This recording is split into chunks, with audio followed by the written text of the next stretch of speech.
The printing group is Druckhaus Mainfranken. I'm the CEO of the printing group, and we have additional companies. We have the Schleunigdruck, that's the traditional commercial printer. Near Würzburg, we have the Druckerei Thieme, Eastern Germany, specialized on very high quality products. And we have the Druckerei Weng, that is specialized on putting glue on printed products. So we have, at the moment, we have a complete group of 1,500 employees together. I have studied in Stuttgart and the University of Printing, economics of printing. I finished, I think, in 89, then working in different companies of the printing industry, newspaper, web or business. And then I changed over to the Druckhaus Mainfranken group end of 2006. And that was a complete new experience because until that, all the businesses are going down. You have reduced employees, things like that. Not always funny.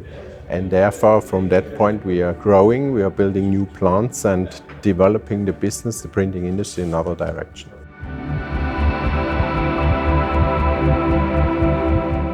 I'm very optimistic because it's only the question that you're talking to your customer.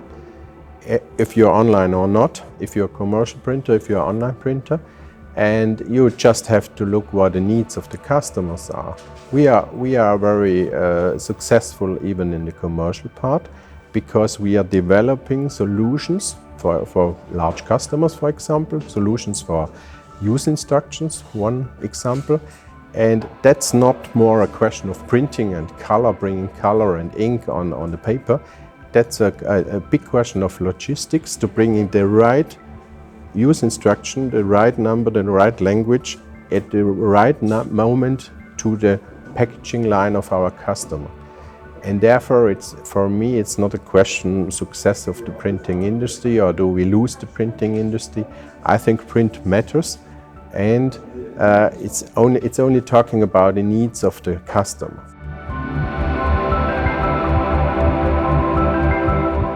The success of Flyeralarm is that Mr. Fischer, he found and said, what is the problem buying printed products? You have to wait 1 week to get an offer.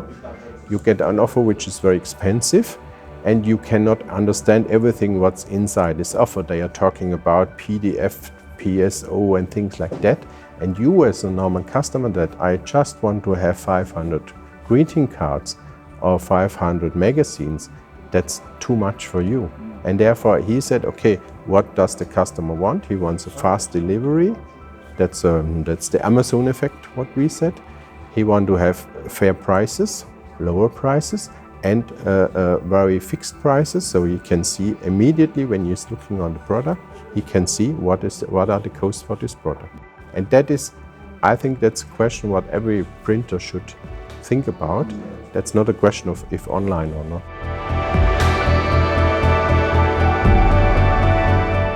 Yes, they are stopped developing, and they are, if you say we talked before about economics, they are not looking on some effects, and they are not calculating, they are not doing a real calculation.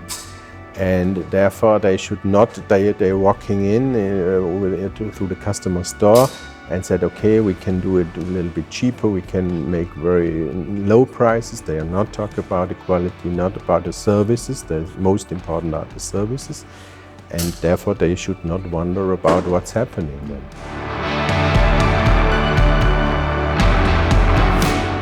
I'm not sure, but I think in one part, yes. And they have been fixed too long on their presses. So sometimes you can see people are buying presses and said, why have you bought a 6-color with varnishing? My colleague has a 5-color with varnishing, so I have to buy a 6-color with varnishing. That's for a very long time. When there is the money in the industry, in the good years of the industry maybe, and therefore they not did too many calculations. They just think, okay, let's buy the next press, and the next press must be bigger one than the older. Nobody is thinking about scaling down and reduce, go from 4 presses to 3 presses and be more efficient.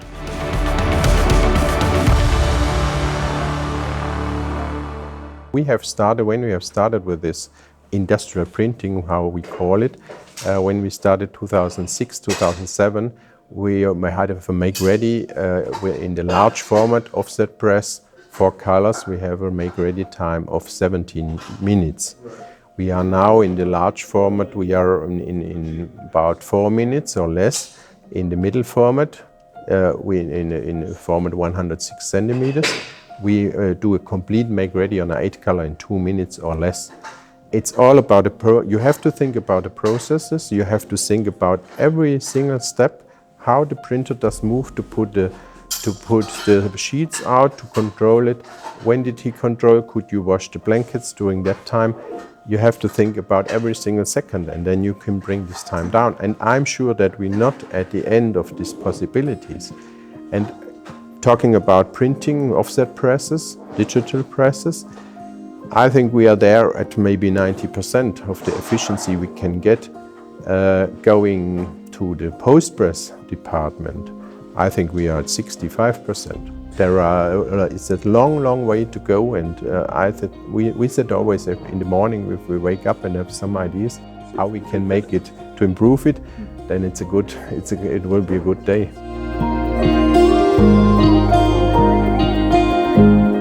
They said, okay, that has been a very expensive press.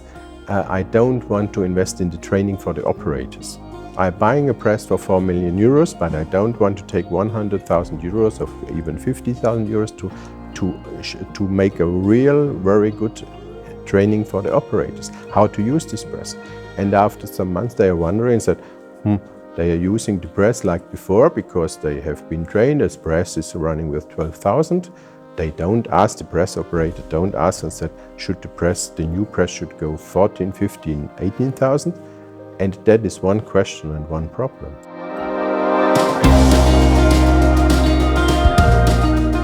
Yes, we did a lot of training, and we always be in a change. We have nobody in the company who said, oh, that's how we make it here we have made it for the last 20 years and that's working.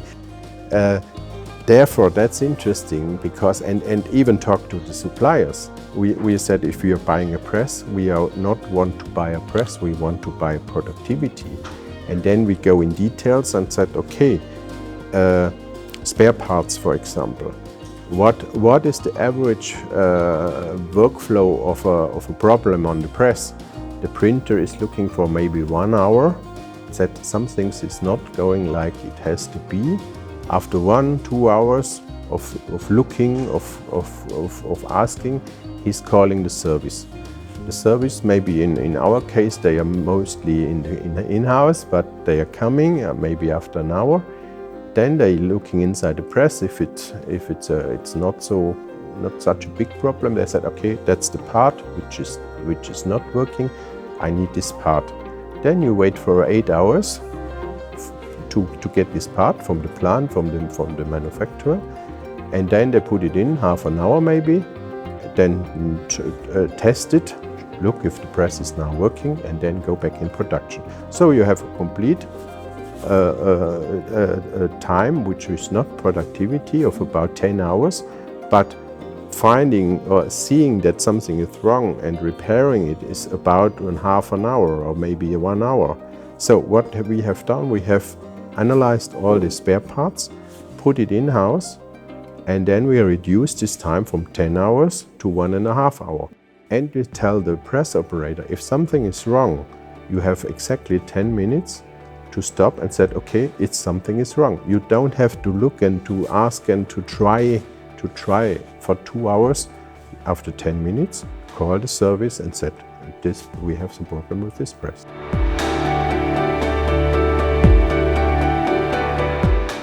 It's part of the management is a part. Sometimes we are looking for new machinery, we have an idea. We rethinking or we're developing complete workflows. So we come from a product and said, we want to offer hot foiled greeting cards, 100 pieces. And then we developed the workflow completely, said, how can we produce this very efficient within 1 day? And then we have to go to the supplier, and the supplier said, no, that's not possible. We cannot do this. And so first step sometimes, You have to hold the supplier on the hand and said, come on with me, we walk the line, go along, and we will bring it into production.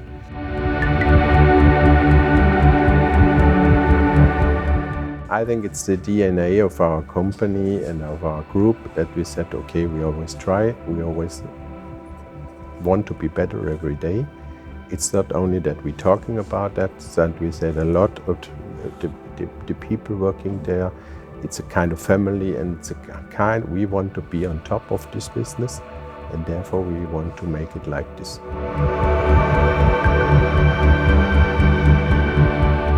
We think the online printing market,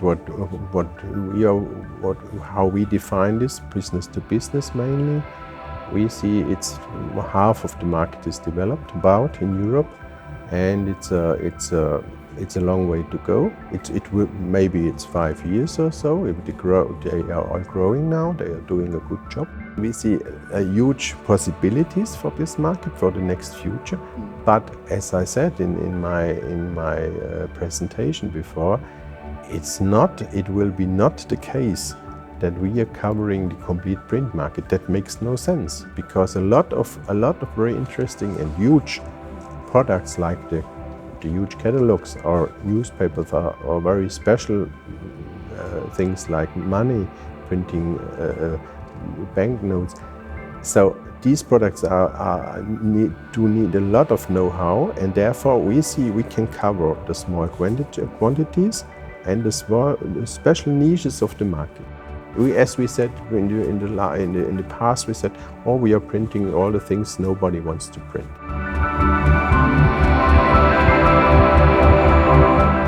For our business, for the online printing market, industrial printing, we said size is very, very important, because we can offering some services. We can start with an Scotix, for example, covering one shift and then grow. And if the competitor has only half of the volume, he cannot start. If we start with a half shift or with 6 hours a day and then go growing year by year, it's efficient. If you have half of this or 1/3, it's not efficient. You cannot start that business. And therefore, focused on the online printing business, we said it's very, very important that you have a kind of size. And what we are doing with the different plants is that the plants are not focused on regional areas or countries. They are focused on products, because we have such a huge number of products. And that means that one manager of one plant, if he should produce everything, he cannot. And that means we focused in one plant is producing 4, 5, 3, 6 main product lines, and this plant can focus on that technology. That's very interesting topic, because if everybody should do everything, that's not working. And that's a big benefit to some of our competitors, that they want to do regionally. They print in Italy, they print in Germany, they're doing everything the same, and that's not working so nice. For the traditional printing industry, I can see that there are very interesting print shops up to 10 or 15 employees, because they are very flexible. It's very difficult between 15 and 50, because you have some regulations, you have some laws, you have some rules and some questions of your customer, of the market. That's difficult. That's really difficult, because as a manager in this size of a company, you have to, the whole day you have to fill in some government forms and things like that. Up from 50 or 70, from my point of view, commercial printing, ideal 150, 200 employees. That's an interesting part. And looking on the statistics of the German Printing Industry Association, you can see that they are very effective. The bigger ones, I think that there are only less than 10 companies with more than 1,000 employees. We had some bigger problems in the web heat set printing of business, some real big problems. And then there are a lot of some book printing companies, some specialists. Very interesting, very profitable. That's interesting too.